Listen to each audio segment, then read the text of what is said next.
Jadi sudah dibacakan tadi swadhyaya yang diberikan oleh Baba ya, tentang 3 faktor yang sangat penting untuk kemajuan spiritual. 1, pranipatena, pariprasna, sewaya. Paripratena itu yang terakhir sebenarnya, yang menjadi esensi dari semua kemajuan, yaitu pasrah, ya, bhakti, cinta kasih yang tulus, yang murni. Cinta kasih itu adalah rasa kesatuan dengan segalanya.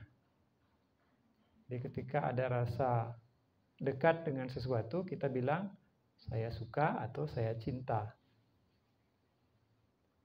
Jadi cinta di sini dalam artian spiritual adalah cinta dalam artian saya merasa dekat sekali dengan semuanya, bahkan merasa satu dengan semuanya. Dan tidak ada lagi pemisahan antara saya dengan yang lain. Jadi tidak ada ego khusus, ego pribadi. Ego sendiri tidak ada lagi. Ego yang kecil sudah menjadi satu dengan ego seluruhnya. Itu kepasrahan juga adalah cinta kasih. Kenapa? Pasrahan adalah juga cinta kasih karena untuk bisa kita merasa satu dengan semuanya, berarti kita harus memasrahkan yang kecil ini. Apa yang untuk saya itu menjadi tidak untuk saya, tapi untuk semua. Jadi saya itu berubah dari saya yang ini menjadi saya, aku yang semua ini. Tidak lagi melihat dikotomi antara untukku dan untuk yang lain. Jadi apa untuk yang lain itulah semua, untukku sama. Ya. Jadi pikiran sudah tidak lagi ada kepentingan-kepentingan untuk dirinya sendiri. Karena apapun yang dilakukan, yang dia pikirkan, bahkan hidupnya sendiri, bukan untuk dia, tapi untuk kesejahteraan semua makhluk. Itu pranipatena, jadi pasrah semua ego itu. Jadi dalam bahasa bhakti adalah, jadi eksistensi diriku adalah untuk menyenangkan para mahapurusa. Jadi tidak ada yang lain, bukan menyenangkan aku, bukan menyenangkan siapapun secara khusus, tapi menyenangkan para mahapurusa dalam bentuk menyenangkan semua ciptaannya, tidak membeda-bedakan. Ya, jadi itu pikiran begitu luasnya, pranipatena. Kemudian untuk itu diperlukan satu pemahaman, ya, jadi pemahaman yang benar, yang bijak. Jadi memerlukan satu perenungan. Apa sih yang benar? Apa yang harus saya ikuti? Apa itu cinta kasih? Kenapa harus cinta kasih dan melepaskan ego? Tidak hanya sekedar sesuatu yang diikuti begitu saja, tapi sesuatu yang karena dipahami, maka dilakukan. Itu namanya pariprasna. Jadi kalau nggak mengerti, melakukan, boleh juga kalau itu bagus, tapi bagaimana kita yakin kalau itu bagus kalau kita tidak mengerti? Jangan-jangan malah kita tertipu. Ya, dipakai atau dimanfaatkan oleh orang lain yang lebih intelek. Jadi harus berusaha juga, ya, mengerti seluruhnya mungkin tidak bisa, tapi berusaha mengerti. Semakin baik, semakin bagus. Kita pun semakin yakin jadinya kalau kita ngerti sesuatu dan kemudian melakukan. Kenapa harus melakukan 16 poin? Ya. Kenapa harus vegetarian yang penting? Kenapa harus puasa? Nah, kalau cuma ikut aja, kok kurang yakin di sini. Tapi karena mengerti, Kita jadi yakin. Apalagi kalau ada orang, wah apa itu vegetarian, apa itu puasa menyiksa diri, apa dan sebagainya. Oh, saya udah punya jawabannya. Semakin kita dalam mengerti apapun, teori lain yang diungkapkan, kita bisa menjawab. Jadi untuk bisa begitu ada pariprasna. Jadi dipertanyakan. Tapi bukan sekedar bermain-main logika, ya. Orang berdebat bermain logika, setelah itu nggak ada apa gitu. Jadi pariprasna artinya saya benar-benar ingin tahu kenapa harus puasa misalnya. Ketika sudah ada jawaban, wah inilah yang saya lakukan. Kenapa harus vegetarian? Nah inilah yang saya harus pelajari, ya praktekkan. Entah itu perlu waktu atau tidak, itu proses.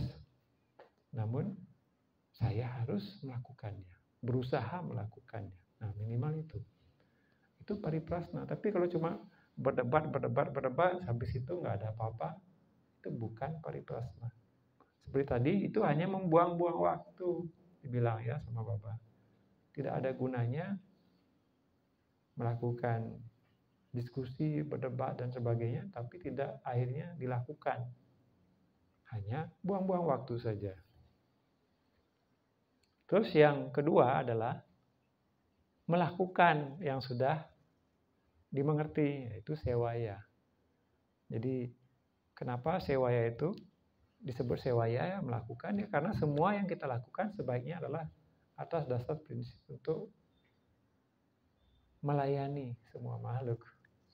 Dari bangun pagi sampai tidur itu kita ideasi menghayatinya adalah melayani para mapurusa dengan melakukan sesuatu. Dharma kita yaitu melakukan tugas. Nah itulah. Jadi karma. Melakukan karma sesuai dengan dharma kita.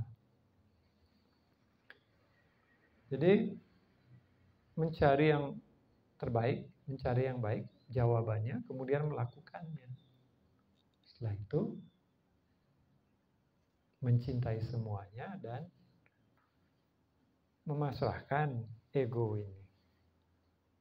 Nah, itu ketiganya harus dilakukan, tidak bisa cuma satu. Cuma bakti, apa itu bakti?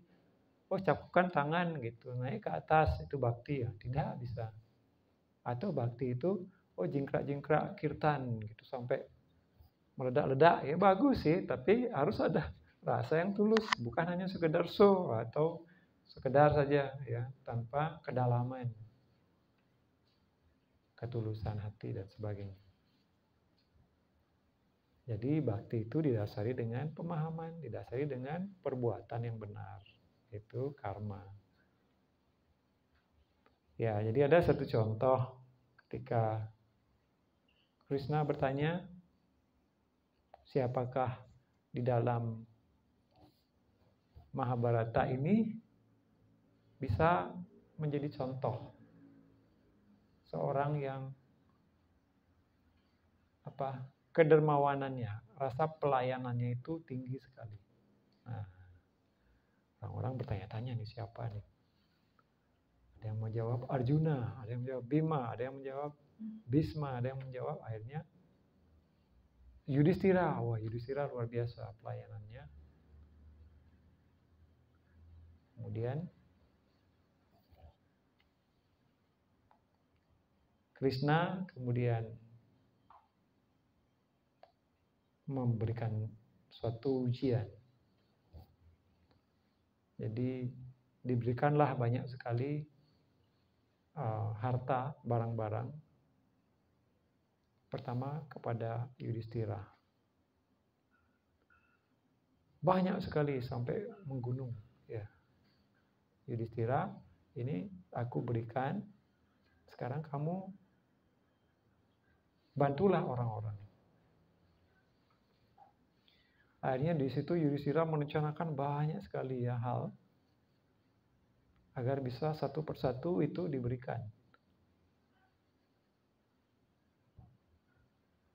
Ya, dan dia di balik itu juga ada kekhawatiran nanti salah memberikan, barangnya hilang, barangnya dia begitu besar sekali rasa itu terlihat dari apa yang dilakukan dengan begitu detail. Ya. Akhirnya sehari pun nggak cukup ya, berhari-hari nggak cukup untuk menyelesaikan itu.